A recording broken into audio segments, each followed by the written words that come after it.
What's up, everyone? It's Pizza Alex here to let you know that Season 2 of Gripsport Latino is here on Instagram Live. Come hang out! Welcome, bienvenido Jedd, veo tu computador.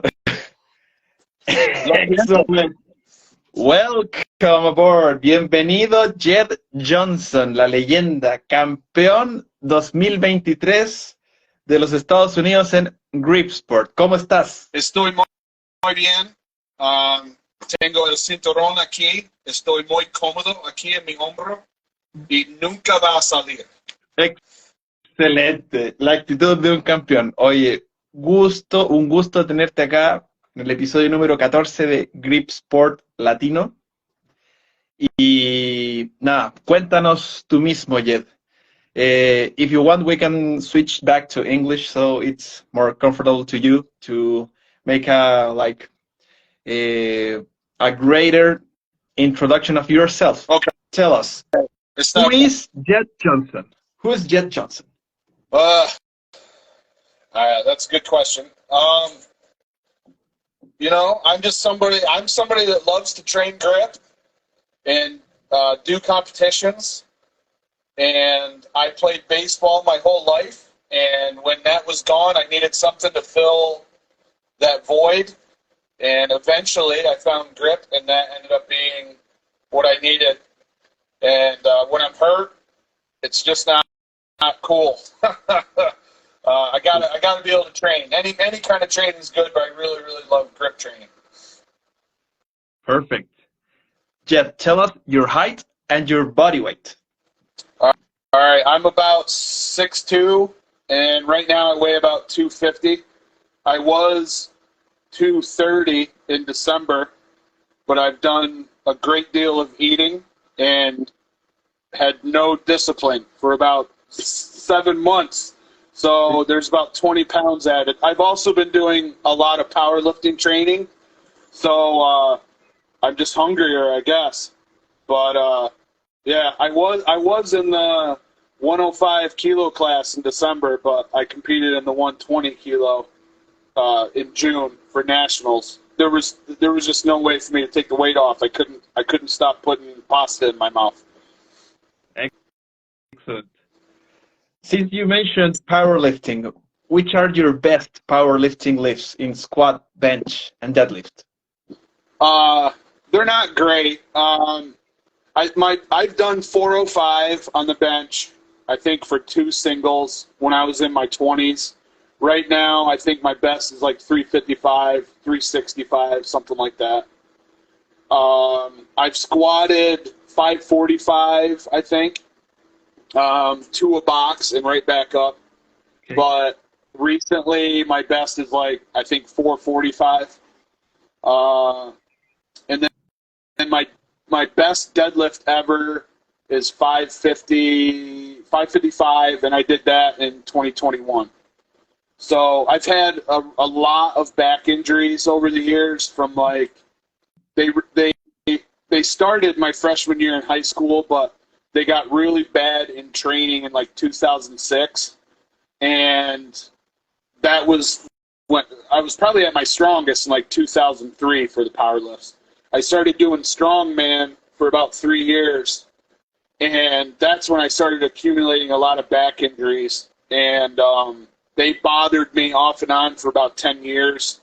Finally, in 2016, I had a near career-ending back injury. I honestly thought I was done with strength training in 2016, but I kind of rehabbed, really worked on core stability and core strength. And then I gradually started working the power lifts back into my training in 2018. And I've just been much more aware of my posture, my spine position, bracing, my core, things along those lines. And I'm much more disciplined these days with the risks that I take in training, because like I said earlier, when I'm not able to train, I get grouchy, I get upset, I get mad, and that just doesn't work for me, brother. So I try to I push it a little bit, but not too hard. Perfect. There was a comment from Arm Assassin Strength Shop. They say, "Who is this guy? Never heard of him." Yeah, he was down here today. He had a good workout, much better than me. I was definitely off today. I got a little bit of a left hand thing going on that's been bothering me, so I didn't push it too hard. I'm getting older. I'm 44 now, and I just don't recover as well as I used to. I have sleep apnea. If I lay in the wrong position too long, my back hurts. It wakes me up. I got to roll over. It's a mess. So I just have to be really careful these days. And today was kind of a wash as far as training goes. It didn't really go that well, but the next one will be better. And considering all that, you're the national champion of the U.S. Yes. Big respect Yes. and big congratulations, Jedd. I thank you very much. It was a very, very tough contest. It was probably the hardest nationals that I've ever had.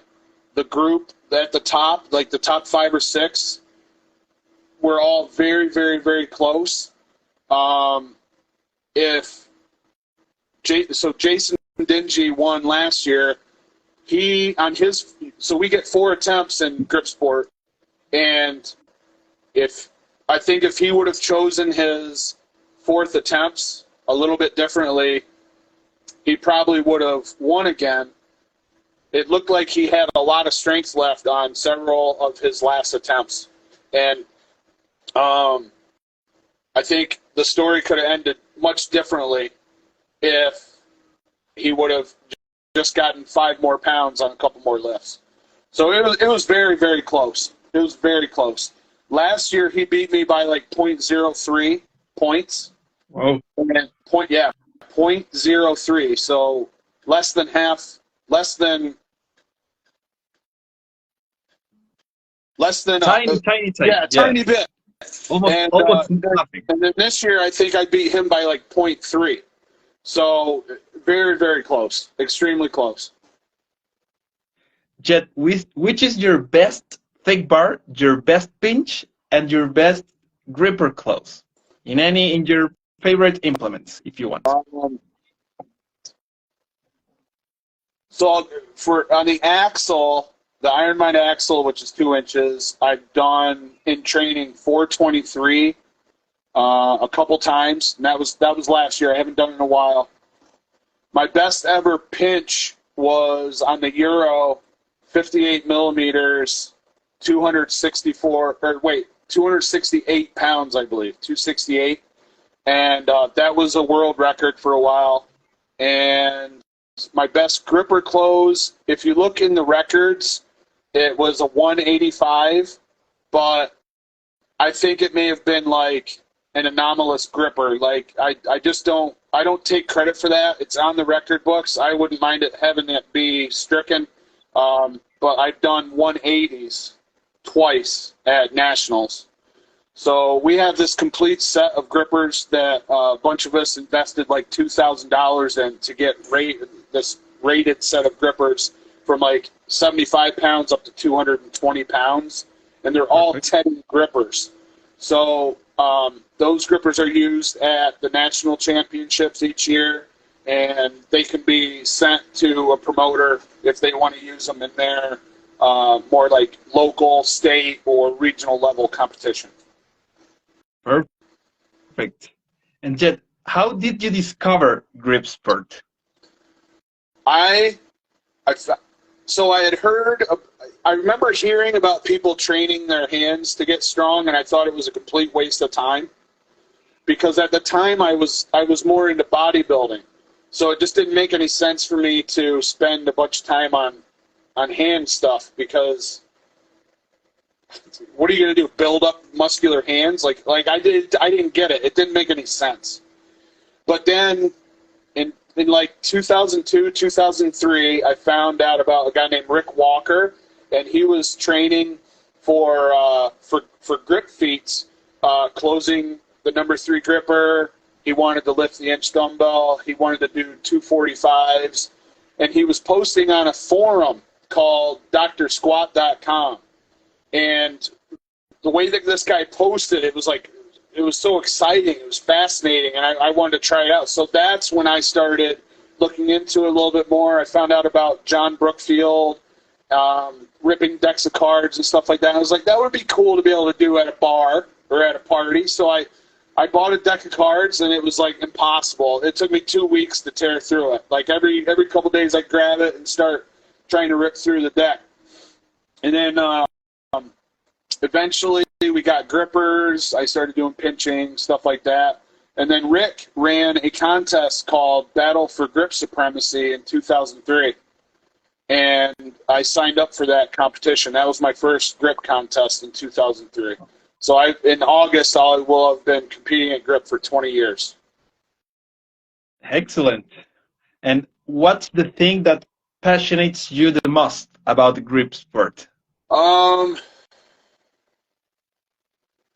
Really, it's like getting on the platform and competing and trying to take everything that you've built during your training and make it come out on the platform and perform as well as you can on all the events all at once, and do as well as you could in your training, which I could never do. I'm never able to hit all my numbers in training. What I mean is all my training numbers don't necessarily come to the contest with me because there's a lot of fatigue involved, especially when I'm running the contest. It makes it much more difficult.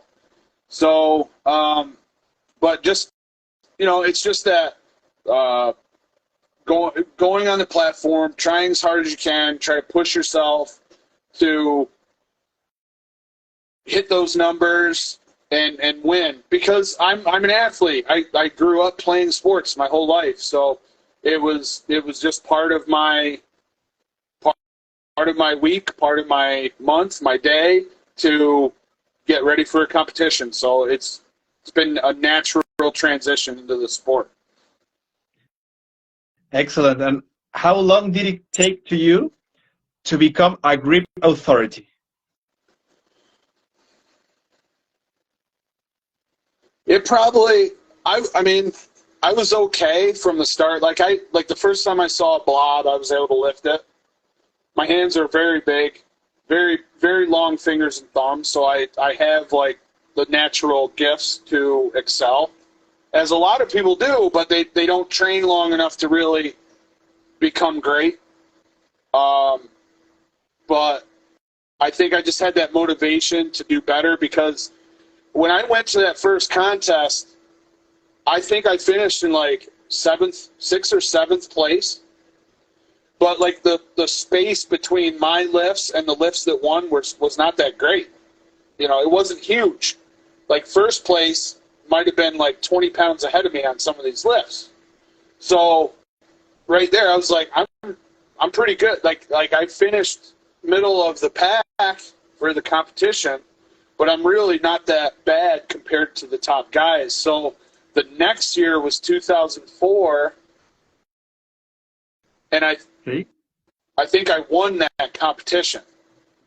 So, but it was, I could see that other people's technique was very bad from the beginning. Like I could see like, that's not optimized. You're not doing that right. You know what I mean? So I think I was able to kind of see the details a little bit better, because I'm also a certified strength and conditioning specialist. So part of becoming a strength coach is being able to analyze movement patterns and see those details. And I think that helps me out. Perfect. Let's talk about your training. Okay. Which are your training goals for this year? I want to clean and press the inch dumbbell. I first cleaned the inch dumbbell in 2018, and then I didn't do it again for 4 years. I was able to do it like 4 or 5 times in one training session last summer, and I did it so much with my left hand that I thought I broke my collarbone. So I went away from it for a while, and now I'm trying to get that back. So So that's my main goal right now. Unfortunately, this hand is really messing with me. It's making it very difficult for me to train any thick bar implements at all. So it's been tough. But you know, there's a great contest coming up in September in Virginia called Heavy Hands. Yes. Naturally, I want to go down there and win that. I want to win King Kong. I mean, so I want to prepare as well as I can for all of these competitions. Excuse me. And you know, take the title at each one of them. That's always the goal. So, is that going to happen? I mean, there's a lot of factors that can take place, and it's hard to. I can't just sit here and like make predictions. But right now, I guess the goal is to get this hand fixed. So it's just bothering me. That's all. It'll go away. Perfect. Well, now I want to go a little into group history and some opinions from you. Okay. Starting with seasoning. What's your opinion about seasoning of the grip tools? So you're talking about should you do... Like an example, I have a finish ball right here, and it's pretty seasoned. I am going to lift more here compared to a brand new. Yes. What's your opinion on that? So I'm of the belief that you shouldn't do anything different to an implement outside of chalking. So people don't believe this, but all I do when I get an implement is hang it on the wall, and it gets seasoned. I can't help the fact that I live in Pennsylvania, and it's very, very humid here in the summer in Pennsylvania. All my stuff gets seasoned, and I don't do anything different to it to change the surface at all. Now, for years, I trained in a garage. Part of the garage was underground, so there was more moisture there. That doesn't happen anymore. I do all my training here at the gym, and the seasoning still takes place. So I guess if anyone's asking if I have any techniques where I put water on the implement or anything that's going to take the surface off, absolutely not. I've never done that. The only thing I've ever done is there was one time when we first got our two-hand pinch device from David Horn, we found that it was extremely slippery. So we got the idea that we would dip our hands in water and then lift on the implement to get it to rust. And I felt like that was cheating, and I actually took the implement and I turned it around so that those spots that rust that came up, they're on the inside. And if you look at my Euro to this day on the inside of the plates, you can see where there's finger marks there. And it's never been used on that side in a competition. So by all means, I suggest people chalk their equipment. And I'm talking, I mean, I've sat there with an implement while I watched wrestling for 2 hours on a Monday night and just chalked. Because that's what it takes sometimes. A lot of times, the natural surface of the implement isn't nearly as important as the chalk base, and I don't think people put enough effort into getting the chalk right. I think most people just chalk their hands, maybe rub some on the implement, and then lift, and then that's all they do. And you gotta do more than that sometimes to get the chalk to stick. So, those are my opinions. But as far as like spraying it with water, I think that's bull. I don't think you should do that. I think if the environment is moist and humid and it gets into the implement, that's another story altogether. But that's also the problem with a remote contest with multiple venues, because people are not on the same implement. That's why it's always best to have a competition where everybody comes to the same spot. Yes. Nathan Hall is here. Hello, Nathan. He says, I've always felt competition equipment should be knurled. Interesting. An interesting take. The thing about knurling is that it could potentially tear, like calluses and stuff like that. Plus, it would make everything extremely expensive. It's a lot cheaper to just chalk your equipment well, and it takes more time than effort. It's more of an investment in time. So, but yeah, that's I've heard that statement before. To get to why not knurl things? Why not? When Luke makes his equipment, he puts truck bed liner paint on everything so that it's got some grit to it. And we've always invited people, if it feels smooth, to put more bed liner paint on there. So kind of feels like knurling, and it takes chalk better. Sounds good. Speaking about equipment, I am really curious about the history behind the Napalm Nightmare. Could you tell me a little more about the origin, the idea? How did you develop this training tool? So essentially, I got sick of getting beaten by Andrew Derniat time and time again at grip contests.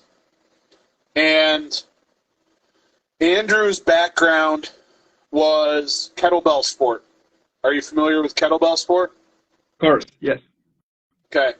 So in kettlebell sport, there's a lot of clean and press, there's a lot of snatch, and there's a lot, because of those two movements, you've got to return back to like the origin position. So the kettlebell's got to come back down and then go back up. So the way I looked at it, he was dealing with a lot of eccentric loading. And I thought, really I had no interest in training kettlebells, so that wasn't going to happen. But I figured there must be some way that I can somewhat replicate that downward eccentric loading. So, and my thick bar was lagging at the time. So I had someone come up with a two-handed rolling handle implement, and I used it for swings. I would hook maybe 90 pounds on a loading pin, and I would do swings with the implement. And that allowed me to get some of that dynamic eccentric loading going on. I never intended originally for the implement to be used in competitions, but eventually someone suggested that we do that. So we started doing that. And now it's become one of the most popular events, at least in the United States, but in many competitions all over the world it's used. And now we have a yearly Napalm's Nightmare World Championships. We started that last year. So, and it's quite diverse. It's quite, you get a lot of use out of it in many ways because we've produced more handles. So there's like 4 or 5 different cylinder-shaped handles of different thicknesses, and there's several different pinch handles that go onto it now too. And it's nice for, if you don't have an axle, you can use the Napalm's Nightmare. If you don't have a Saxon bar, you can use the Napalm's Nightmare. And it's not a perfect replica for both of those implements, but it helps out tremendously for someone who just doesn't have the room or the budget right now to get one of those other implements. And this year's Napalm's Nightmare World Championship will be in December, right? Yes, I think so. I think so. I'll have to be ready for that. I want to make one here in Santiago. That'd be outstanding, dude. Outstanding. Of course. Well, about Gripsport history. Okay. What's your opinion? Your opinion on the lockout rules on Ironman competitions, like with the Rolling Thunder, Little Big Horn, yeah. Axle Bar? I think it's extremely hard.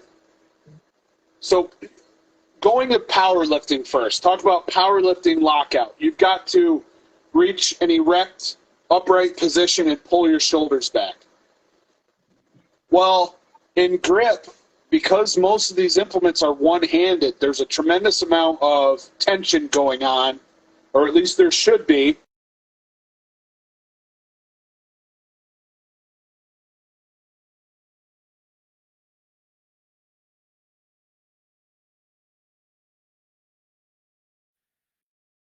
trying to lift their maximum weight.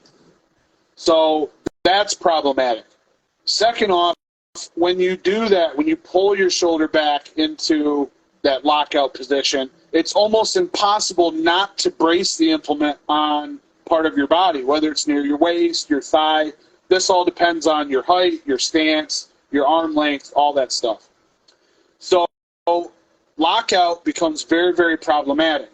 To make matters worse, you also have judges who may not be experienced, may not feel confident enough to say no lift.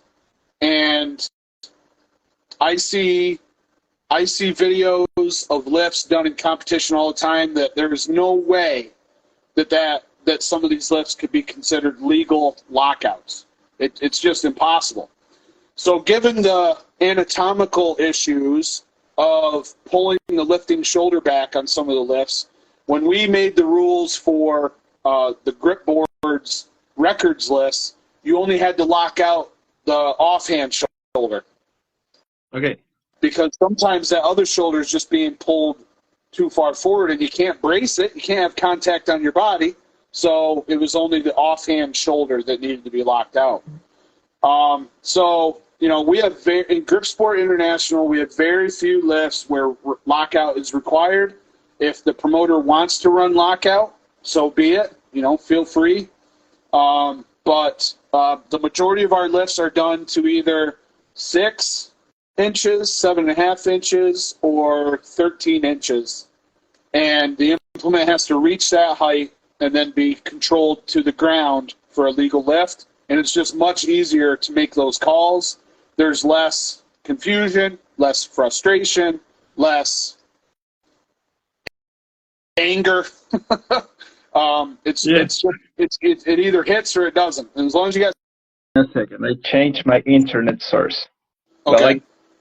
Well, I can see you right now. Can you hear me? Absolutely. Perfectly. Perfectamente. Right. Excelente.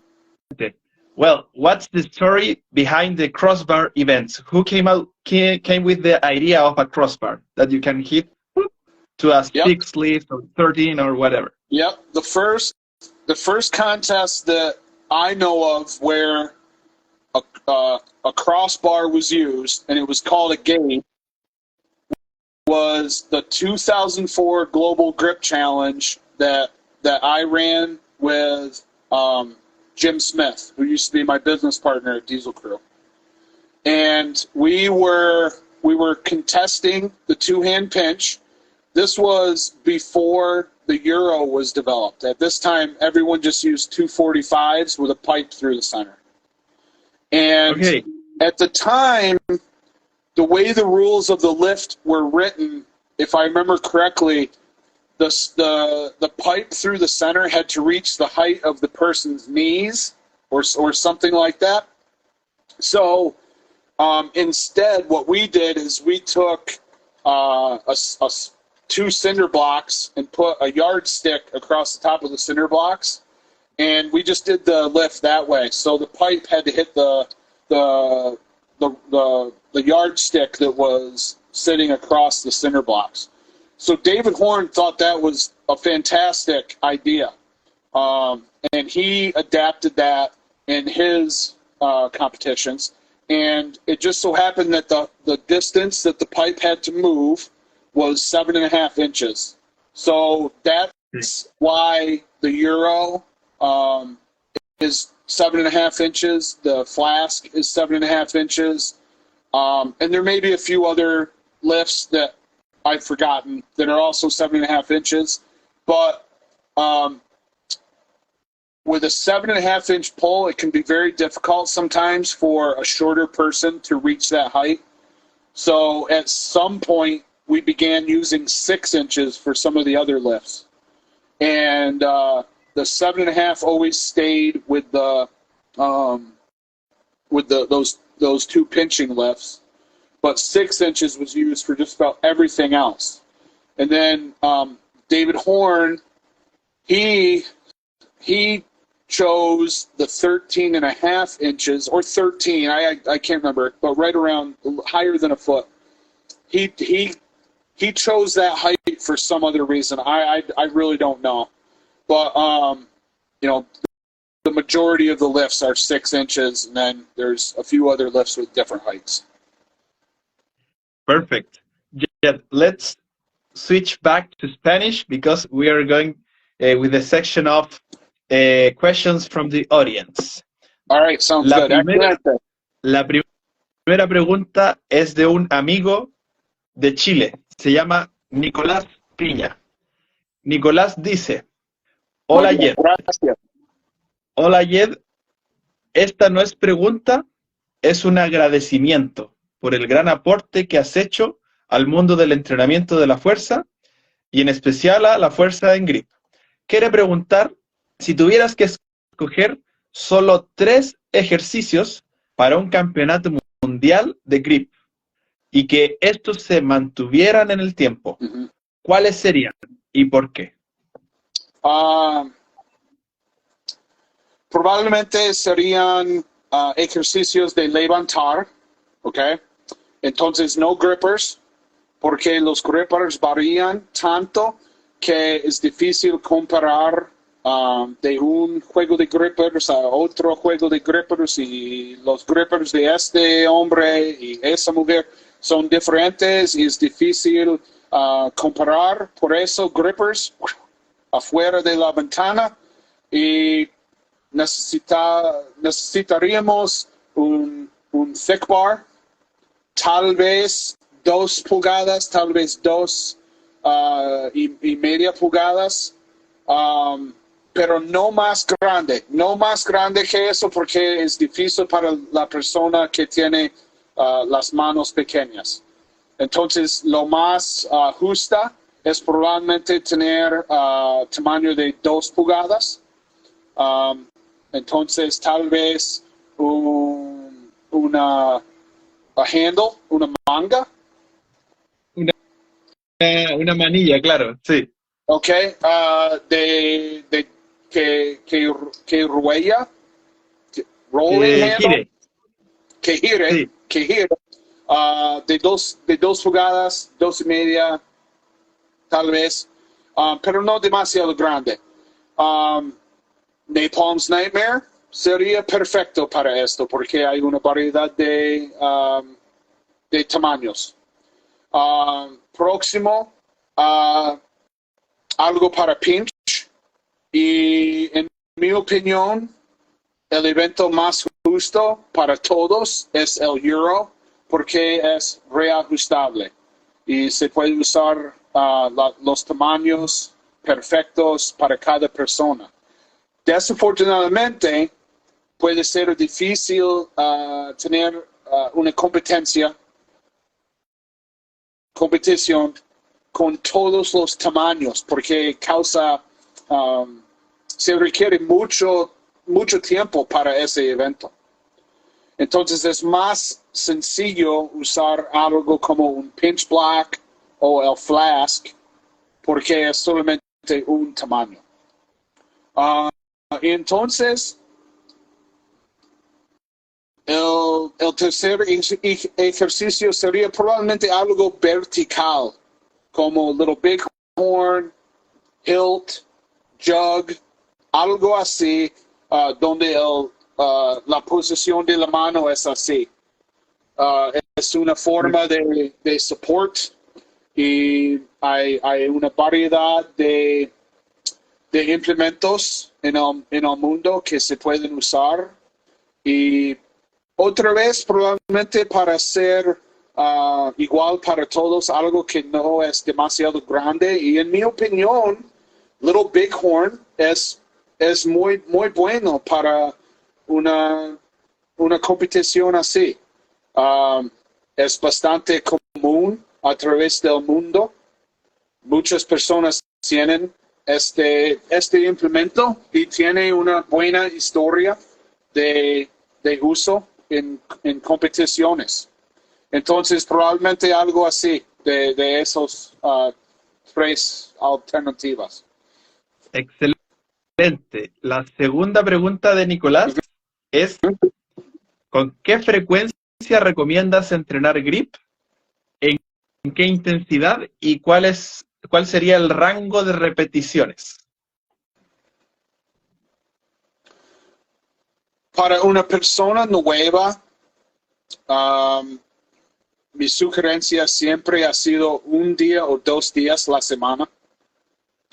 Y entonces, después de algunos meses, tal vez 2 meses, uno puede pasar a 3 días la semana. Pero la mayoría de las personas con quien yo he trabajado no necesitan más de 3 días, tal vez 4 días. Pero eso usualmente es una persona muy, muy fuerte, con mucho músculo, muy grande. Por ejemplo, una persona como Nick Sanders, la mayoría de la gente creo que conocen a Nick. Él es muy grande, más de 300 libras, casi 6 pies de altura. Muy fuerte, una historia de fuerza, de powerlifting, strongman y todo eso. Y él tiene las habilidades de recuperación muy altas y por eso él puede tolerar 4 días la semana. Pero creo que la mayoría de las personas pueden ver beneficios de solamente 3 días la semana al máximo. Para intensidad, yo sugiero bastante intenso, probablemente 90% de una repetición, el máximo, una repetición, ¿me entiendes? No sé cómo se dice. De la repetición máxima, exacto. ¿Sí? 90% y arriba es bueno.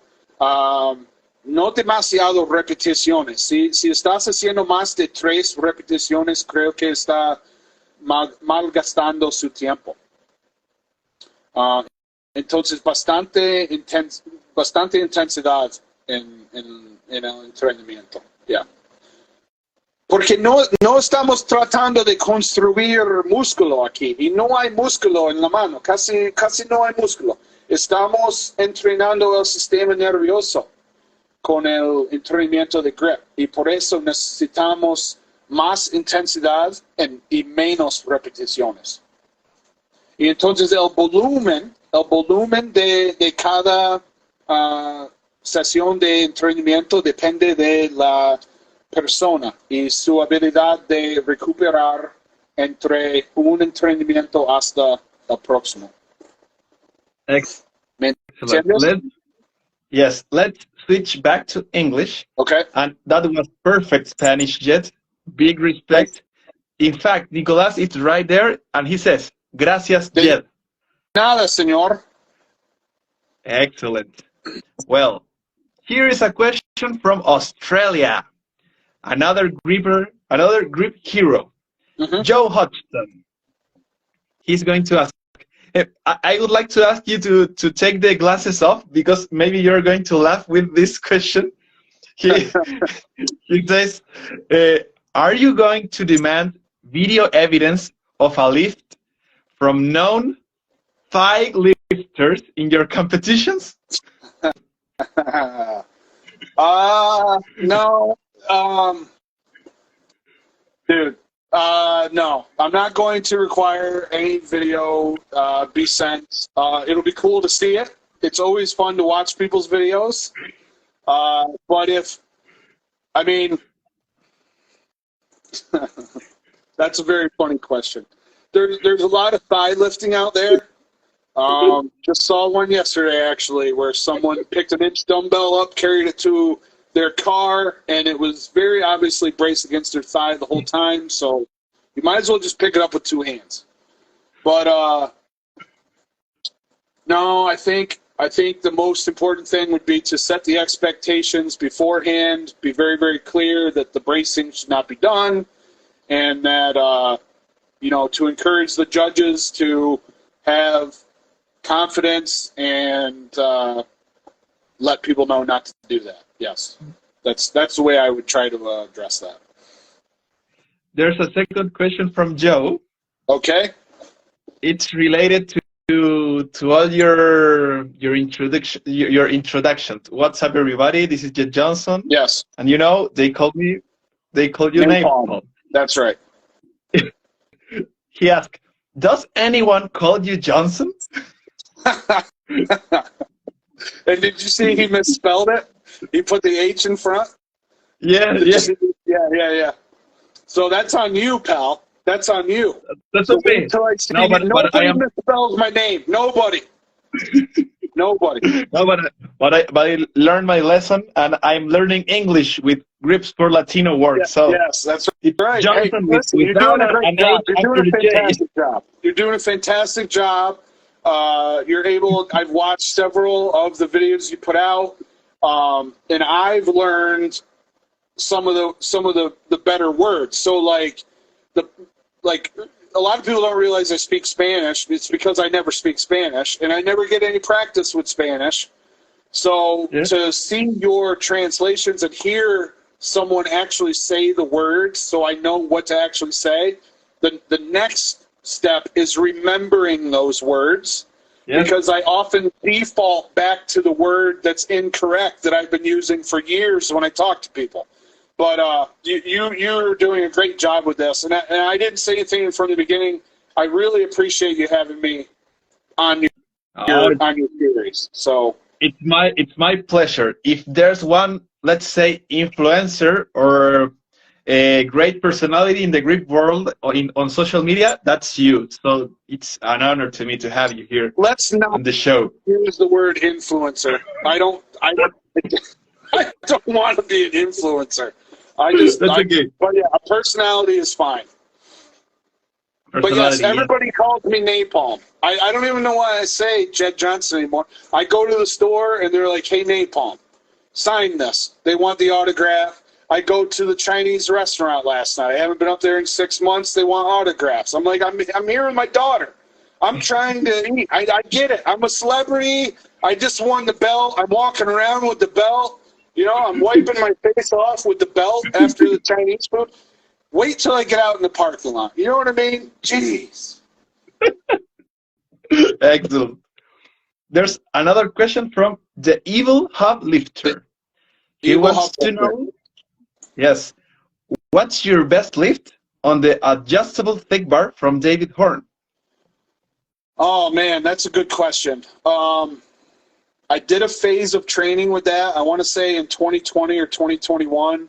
It was when I was working with Jason Dingy, and I can't remember if he had to lift on that in a competition or we were just going to experiment for a while. I think maybe first off, in competition, I have absolutely no idea what my best lift is. It would be on in the Gripsport database, but I really have no idea.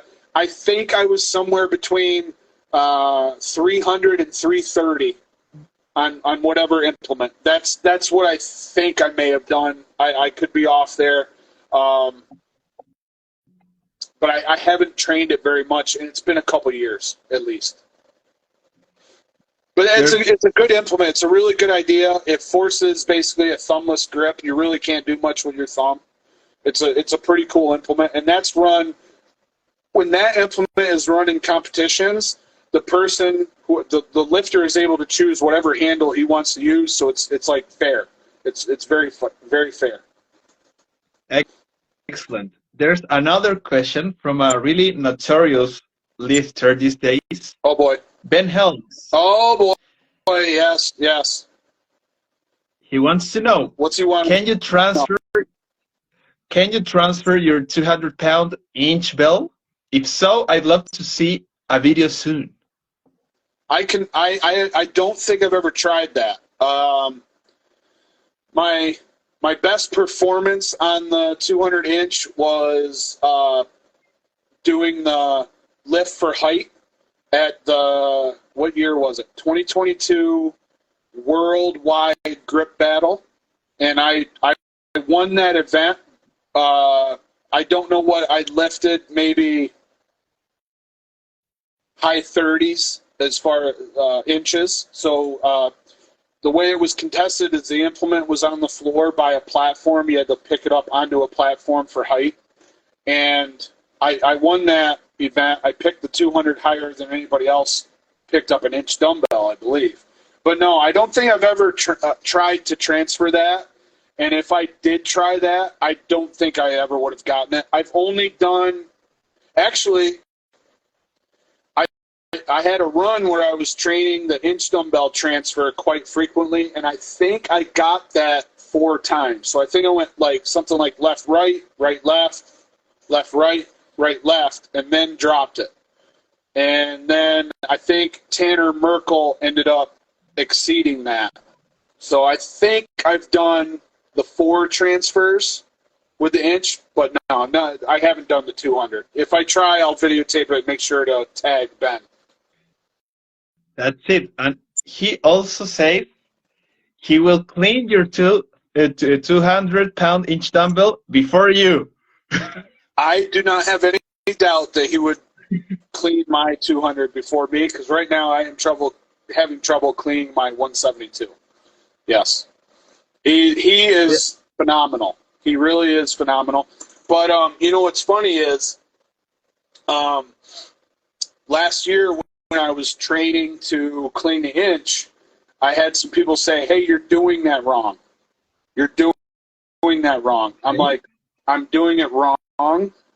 And they said I was allowing it to swing backwards too far, and that was hurting my ability to clean it. And I'm like, well, if you look at my videos from 2018 when I was doing it, this is exactly how I was doing it. Well, Ben adapted my technique. See, most people, when they try to clean it, they just rip it off the ground, right straight from the ground. They don't get any momentum. And if you look at any, for instance, kettlebell lifters, when they're cleaning a heavy kettlebell, they always let it swing back between their legs. So that's what I was doing. And that's what he started doing, and he's become the greatest inch dumbbell cleaner of all time at like 230, 235 pounds. So hopefully now at this point, there's nobody out there saying that I'm doing it wrong. It's everybody else that's doing it wrong. So don't question the champion. Don't question the champion. Excellent. Ben wanted you to laugh with the question, to have a good time. So that's really good. Yeah, those are good questions. Keep them coming. What else we got? We have one from another grip guy from Chile, but he asked it in English, so we can stay in English. Mm-hmm. His name is Bruno. Maybe you know him. Bruno, 21 STPO. Yeah. Shout out to Bruno. Yeah. He's a great promoter. Yeah. Actually, he introduced me to grip, so I'm really grateful for him. Outstanding. Yeah. He's awesome. Thanks, Bruno. Really great. He wants to know which of these 2 pinch fits is harder. Pinching 2 25-kilogram powerlifting plates or 2 45-pound York double Ds. Okay, so out of the plates that are in my collection, it is much harder for me to pinch the 2 25-kilo plates. I've lifted 2 25-kilo plates maybe 10 times in my life, and I've done the double York lift probably 40 times. But when I was in Dubai at Batter's place, I could not lift his old school Yorks. His old school York 45s were very, very slick. So, and I did not have time to do, the chalk magic with his plates. So I was not able to lift his plates.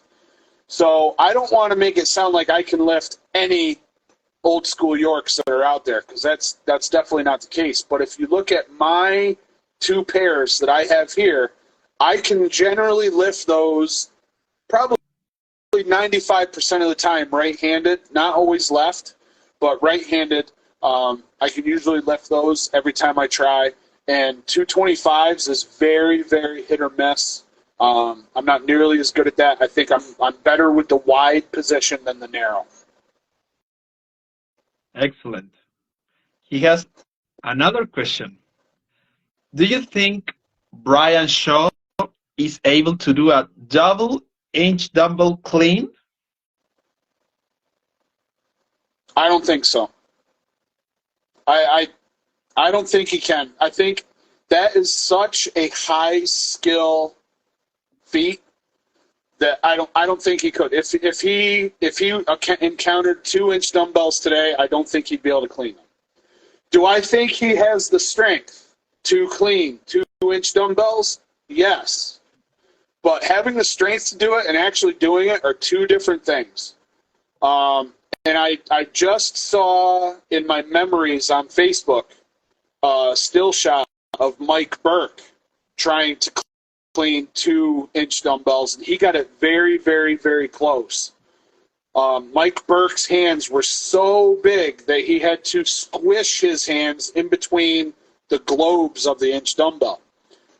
So when you can get friction on both heads of the dumbbell at the same time, it's a huge advantage. It's been a long time since I stood near Brian Shaw, and I don't remember how big his hands are. I would think he'd be pretty darn close to being able to have his hand touch both globes at the same time. So I think if he wanted to train that, I think he could probably end up doing it. But no, to just be able to do it right now, no, I don't think he could do it. Perfect.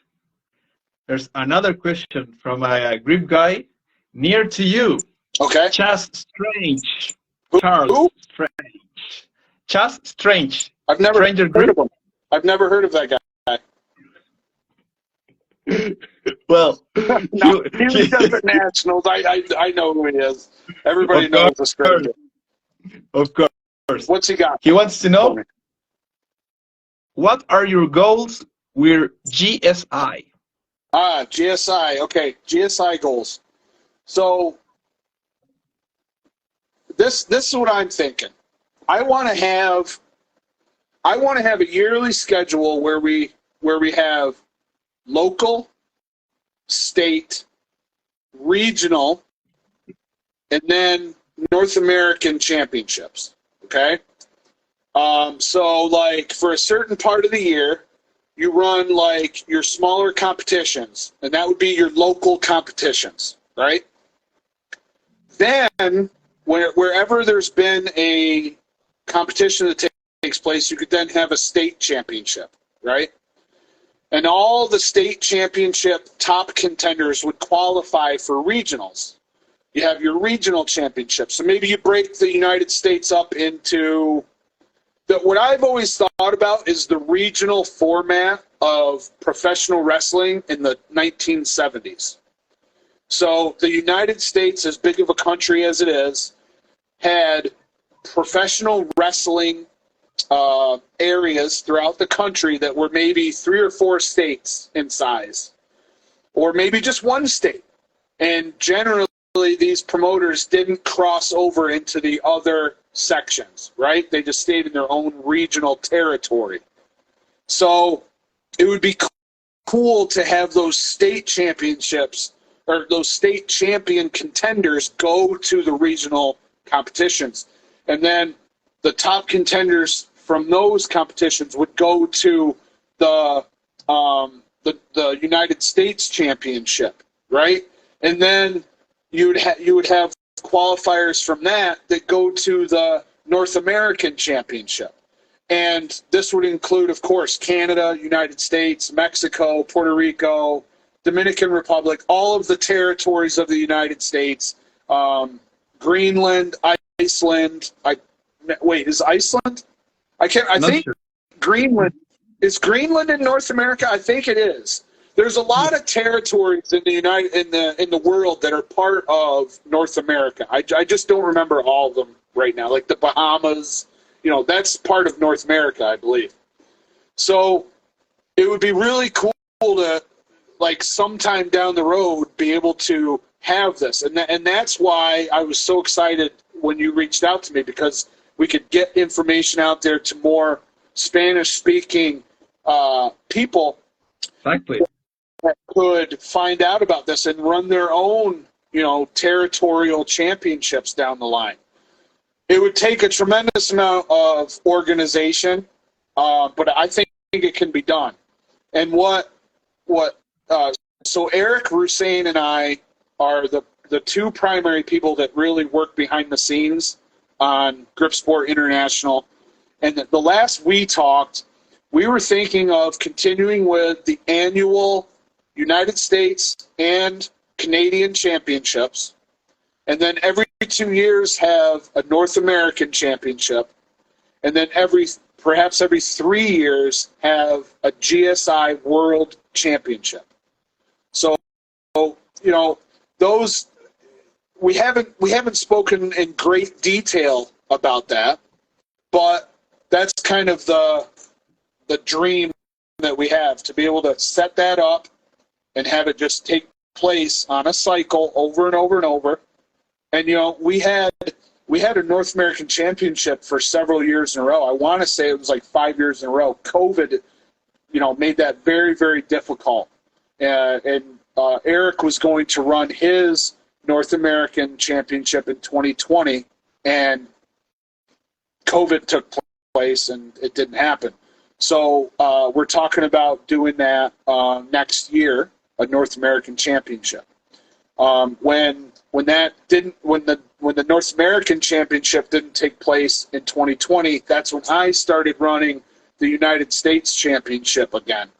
So so I ran that in 2020, 2021, 22, and 23. And next year it will be a different promoter. We have a poll that we'll set up, and anyone who's interested in running the competition would put forth their location, the events that they want to run, and the date they want to run it on, and whichever one wins the poll would be able to run the United States Championship. So there will be a different United States Championship promoter in 2024.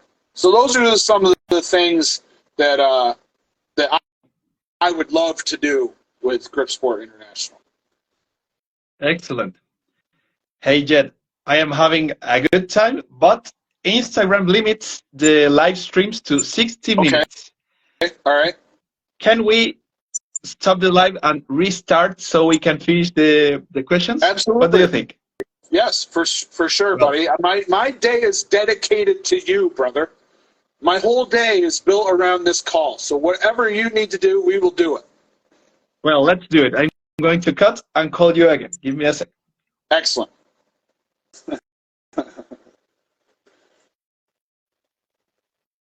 You're a bit pixelated. You look like you're turning reptilian right now.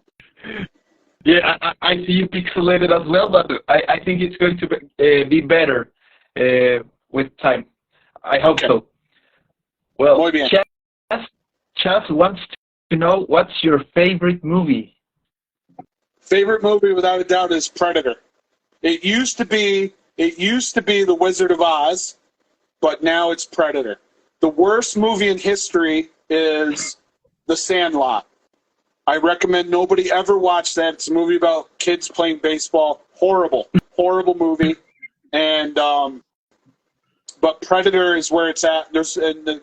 I just watched last month. I watched 2 different Predator movies. They're continuing that series. Fantastic. Every single one has been fantastic. Excellent. There's another question, but now from Australia. Arthur Savras. Mm-hmm. His Instagram is Artist Grip Gym. Maybe you know him. Absolutely. Yes, sir.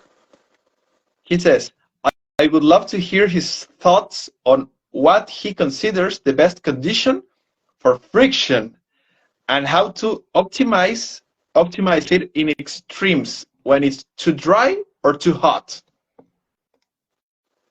No, sorry, too That's dry question. or too moist. Yeah.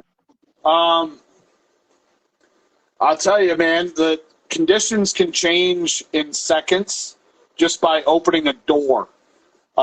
It's very tough. That's why I think it's so important that chalk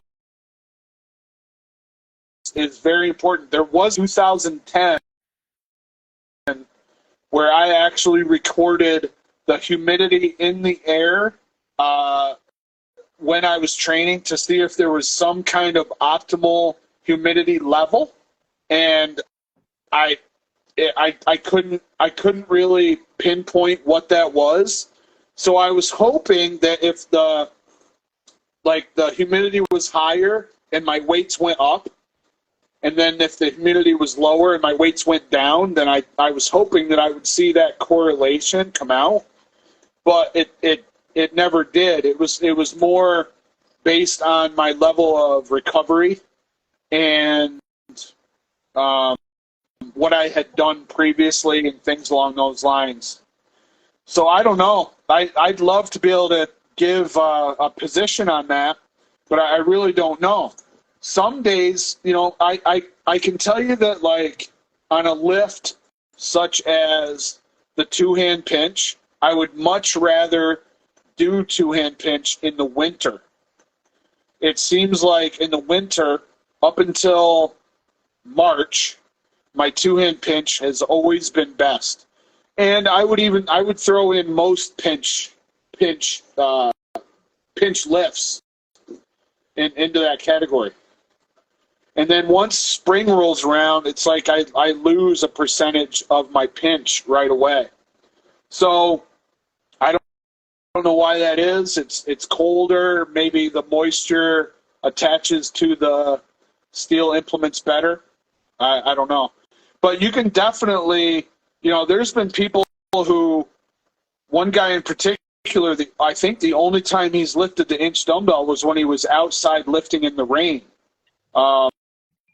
And then, you can, if you set a steel implement outside, or say it's in a vehicle outside, and then you bring it inside, the moisture in the air will gravitate and will condense on the implement, and then it will take chalk better.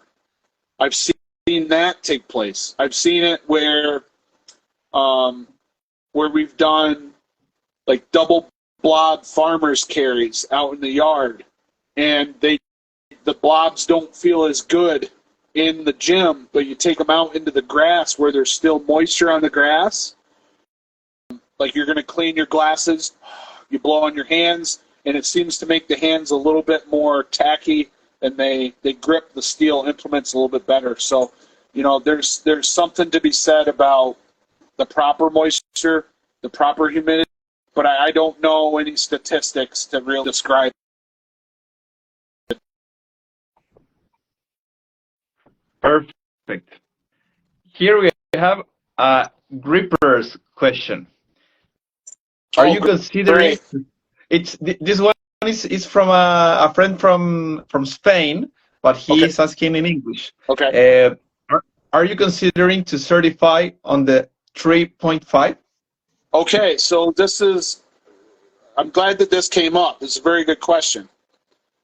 I need everybody to understand that I certified on the number 3 so long ago that I was able to do it under the original rules, where you could use your own gripper and you only had to display the last inch of open space after your set. So I certified in December of 2003. And then sometime, I believe in 2004, is when they went to the credit card set. So I am not certified on the number 3 under the credit card set. I've closed threes with a credit card set, but I have never done an official certification on the number 3 with a credit card set.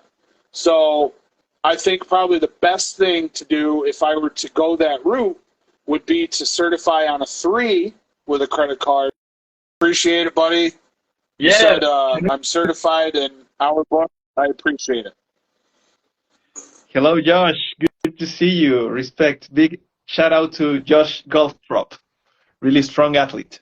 Oh my gosh, very, very strong, and very. He's like the jack of all trades. Like I've seen him. I don't know what he's doing with the musical instrument there, where he like hits it on like a drum. I don't know what that's called, but he does all kinds. He does everything, man. Like, and I'm like that too. Like, when I learn something new, I go all in. So like in high school, I used to do a lot of yo-yo tricks. Like, I got obsessed with that. I did a lot of yo-yo stuff. I can still do a few basic tricks. Then later on in life, I got really interested in the speed bag and taught myself. Well, not taught myself. I bought a couple DVDs, and I was able to learn how to do different strikes, cool techniques, hitting from both sides of the bag, hitting with the elbow, spins, things like that. So like when I see a lot of the stuff that Josh can do, it reminds me of myself in a way, because you know I can walk in a perfectly straight line. Did you know that? Perfectly straight line. I can walk in a perfectly straight line. Not everybody can do that, but I can. But that's why I got the belt, brother. That's why I got the belt. Champion. Every shirt that I own now says champion on the back. I am not sure that, well, I follow you since, I think, 2018, and I am a huge, I love videos and I love YouTube, I love movies, but the thing is that I always see your videos, and when you did the rolling handle championship, you did one of those videos singing. I don't know if everyone has seen that one, singing. Na na na. Well, that was genius. I loved it. That was I actually did two videos singing. So the one was from. So I've always been good at taking a song and changing the words. If I know a song real well and I know what's coming up, I can change the words on the fly and be funny based on what we're doing. So I did that with I think it's called Pure Imagination or something like that from Charlie and the Chocolate Factory. Have you ever seen that movie? Not yet, but I am aware of the two versions, like the old one and the one with the Johnny Depp. Yeah, take the Johnny Depp one and throw that out. That sucked. The Warriors, that's from like 1978 or something like that. And that had a song. Okay. That had a song at the end of the movie. Trying to be, you know, how many videos can you watch of a dude competing against himself on grip handles? You know what I mean? You got to spice it up every once in a while. So I figured I'd throw a couple songs in there. Yeah, that was really great. And correct me if I'm wrong, I think you did one video speaking 100% Spanish as well. Is that right? I don't remember if I did that in the Hard to Handle tournament. Is that what you're saying? But you did once, like a video just speaking Spanish, and that was my mind was blown away. Whoa, my language! Whoa, more of this, please. There was a time in like 2013, 2014 where I was doing a lot of video, kind of like binges with you. How are you? Yeah. And so he would put a video up of a feat, and then I would try it, and we would go back and forth. That was a really, really fun time, man. That was so fun. I think he ran the Grip Monster Challenge, so it was a competition that had grip in it, and then it was like weighted pull-ups, and then military bench press with your feet up. It was awesome. So one of those videos, I just started speaking Spanish and didn't stop. Excellent. Well, let's switch back to Spanish. There's another grip guy from Chile. Actually, it's a really tall and big guy. His name is Salvador. Okay. He's like, I don't know if 6'2" or 6'3". He's as tall as Tim Butler. I met Tim last year, so he's as tall as Tim, and he's like 100. ¿Se escucha, Jedd? Try that one more time, buddy, because the feed stopped again. I didn't catch what you said. Ya. Salvador pregunta, ¿cómo organizas tus entrenamientos? Si es que los organizas por tipo de grip, ¿y cuántas horas a la semana dedicas a Gripsport? Okay, usualmente cuando estoy entrenando grip, usualmente dura 2 horas, usualmente, especialmente el jueves y lo siento, el martes y jueves. Son más o menos 2 horas. Y el sábado, por lo menos 2 horas, a veces hasta 4 horas, pero depende de la condición mía. Si estoy recuperado, si estoy muy descansado, he dormido muy bien, puedo entrenar por más tiempo. Pero usualmente cuando entreno es por lo menos 2 horas. Y la razón que entreno por 2 horas es porque yo descanso muchísimo entre cada set de grip. Usualmente, si no tengo una competición muy pronto, yo espero 3 minutos por lo menos entre los sets. Cuando acerco una competición, tal vez entre 6 semanas de una competición, entonces yo reduzco la cantidad de tiempo un poquito, tal vez a 2 minutos. Y la razón por eso es porque usualmente en una competición yo necesito seguir mí mismo. Entonces yo levanto, entonces el resto de los competidores han terminado y yo necesito levantar otra vez. Y el periodo de descanso para la persona es 2 minutos y por eso es la razón que descanso menos tiempo cuando estoy más cerca a una competición. ¿Yo contesté todas las preguntas ahí o no? ¿Cómo organizas tu entrenamiento? Debe ser en la semana. ¿Qué hago el lunes? Si hago thick bar, así. El lunes es cuerpo. Martes es grip. Miércoles es cuerpo. Jueves es grip. Viernes cuerpo. Sábado grip. Y los contenidos de cada entrenamiento dependen de los eventos que estoy entrenando. Entonces, usualmente si estoy entrenando grippers vienen primero. Después, usualmente es pinch. Y entonces, thick bar, yo puedo entrenar thick bar por horas y horas. Y por eso pongo el thick bar al final de la sesión la mayoría del tiempo. La única excepción es si es algo como axle. Axle, usualmente yo hago primero en un día cuando no estoy entrenando los grippers. Perfecto. Muy bien. Y tú sabes, de vez en cuando las cosas cambian, porque tal vez no tengo tanto tiempo o tal vez quiero mejorarme en un evento específico y voy a ponerlo más anterior en el entrenamiento para tener más energía. Eso depende. Pero usualmente es como describir las cosas primeramente. Excellent. Let's go back to English. There's a final question from Joseph Hutchison, but I didn't write it in my Word document, so I will remember.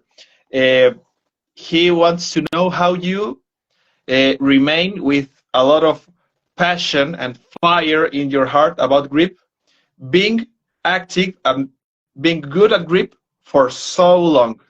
How do you remain the flame active, the flame on? Part of it,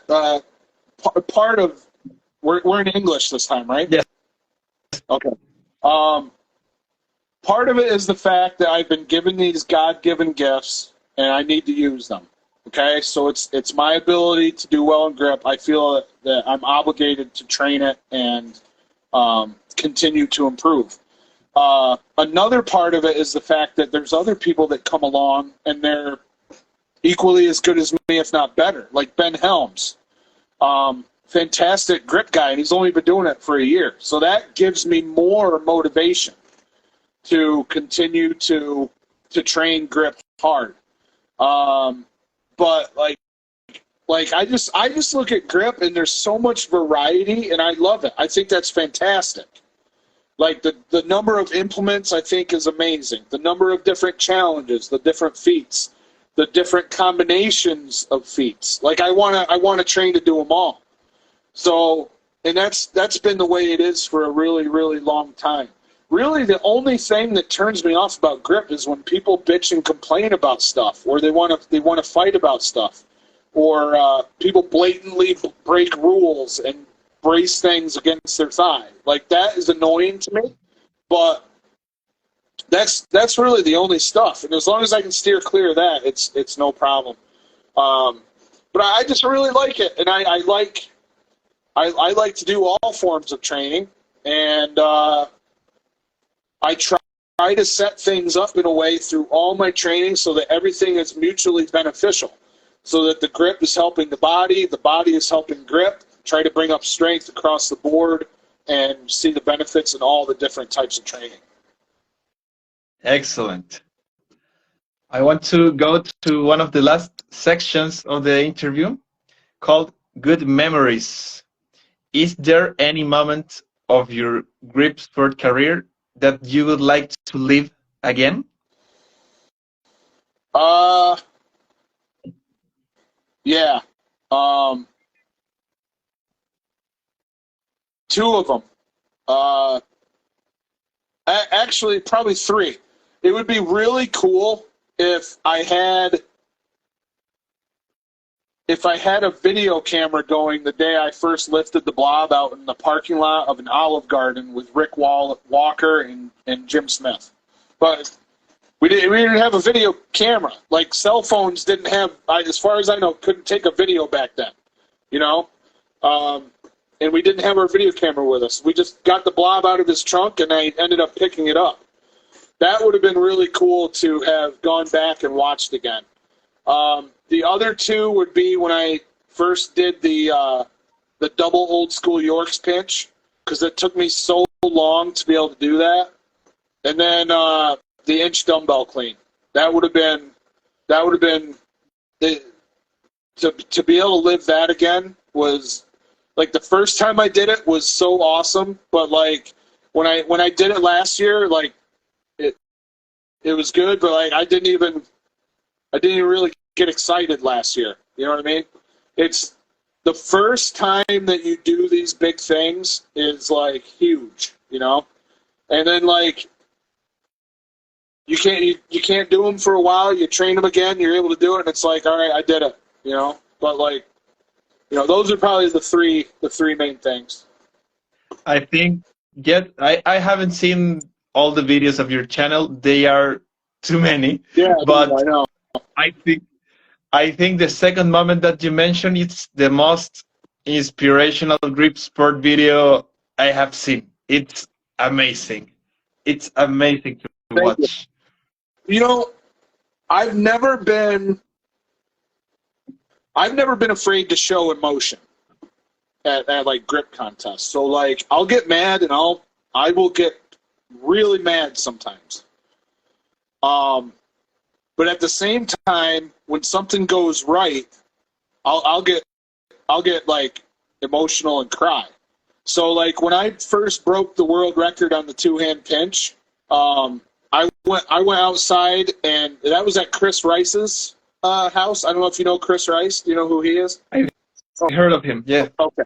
So it was at Gripmas in 2009 when that happened, and I went outside and like I hugged him and like leaned on him. Man, I couldn't even stand up. Like it was such an emotional release, and I just cried. I just cried. So like what you see when I did the double old school York pinch is very similar of a emotional release as when I broke the world record in the two-hand pinch. So yeah. There's a few moments like that, which those memories are something else that help me carry forward, because there's other stuff I want to do that will be, I think, equally as exciting and emotional once I reach them. Especially the inch clean and press, because when I first started, dude, I didn't know if I'd ever be able to lift the inch dumbbell, let alone clean and press it. Now I think if I were to stay healthy long enough, I'd be able to snatch it. But you know, that might take some time, but I think over time I could do it, and it would be one of those milestone moments. Excellent. I love it. And if you could travel, like go back to the past, is there something that you will do differently in your Gripsport career?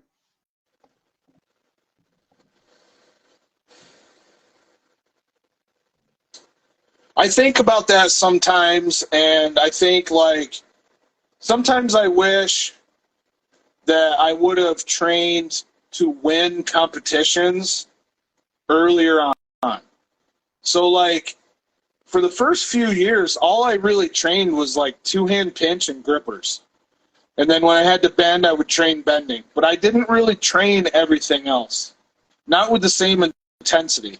And there was a definite period of time from, like, 2005 to 2012, where pretty much all I did was, like, well, anyway, the majority of my training was two-hand pinch training. I think if I would have not done that and really, like, approached my training the way I do now, I think I could have been better back then and won more competitions. So that's something. Perfect. And Jedd, the last words belong to you. Me gustaría que las últimas palabras las digas en español. ¿Cuál es un gran mensaje que te gustaría que los seguidores se lleven de esta legendaria entrevista?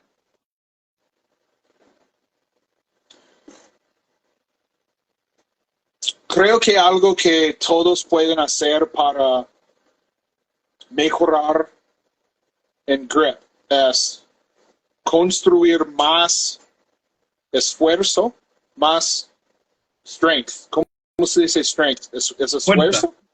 Fuerza. Gracias. Para construir y fortalecer más fuerza corporal en todas partes, las piernas, la espalda, pecho, hombros, brazos, todo el cuerpo, porque creo que un error que veo más frecuentemente es la persona entrena grip, pero no hace bastante para entrenar su cuerpo. El interés, si usted quiere tener el grip grande, necesita tener más fuerza en el cuerpo también. Y creo que powerlifting es muy importante para eso. Squat, bench press, deadlift. Uno debe tratar de levantar tanta pesa en esos tres ejercicios, tanto posible. También la prensa de pie, standing press, barbell press. Tanta pesa en eso posible. También rows. Tan fuerte posible, porque la mayoría de las personas ponen tanto tiempo y tanto esfuerzo en grip, pero casi nada en su cuerpo, me parece. Y creo que hay mucho beneficio en entrenar el cuerpo efectivamente para ver los beneficios en el grip training también. ¿Me entiendes? ¿Es claro? Sí. It's perfect. It's really perfect. And if you want to invite the followers to reach you out in Spanish, yeah, this is your time. Yeah, por favor, si ustedes tienen preguntas, Me gustaría hablar con ustedes. Mi email es jedd.diesel@gmail.com. JEDD.DESAL@gmail.com. También por Facebook, Instagram, me pueden ponerse en contacto conmigo. Preguntas, comentarios, siempre están bienvenidos. Y si necesitan programas, yo hago eso. También en mi canal de YouTube, si tienen preguntas, escríbelos en español si quieren y yo contesto en español, no hay problema. Y de vez en cuando en mi YouTube channel, yo hago los Q&As, preguntas y respuestas, especialmente durante de diciembre, y no tengo ningún problema hablar en español en el YouTube channel tampoco. Siempre es bienvenido y espero que por lo menos ustedes aprendieron uno o dos cosas de nuestra entrevista hoy que puede ayudarlos en su entrenamiento. Excellent, Jedd. It was such an honor to have you here in the show, and I hope to see you soon for another interview or in my visit to Peak Strength Fitness in the future. Yeah. I want to go to the US and meet you, and especially I would love to take part of a grip competition of the United States. Would be that would be legendary. great. I would love to have you. I really appreciate you having me on today. It was a lot of fun speaking Spanish. Like I said, I don't get to do it very much, and I'm sure not everything I said was correct because, like, the processing is just not there in Spanish mentally. And then by the time I get fatigued and I can't remember what language I'm speaking, but it was a lot of fun. And I hope everybody enjoyed it, both in English and en español. And I welcome questions down the line. I'll get to them when I can, and I wish everybody the best. Thanks again for having me. Excellent, Jedd. Have a nice day. Yeah. Bye, my friend. Absolutely. Have a good weekend. Buen fin de semana.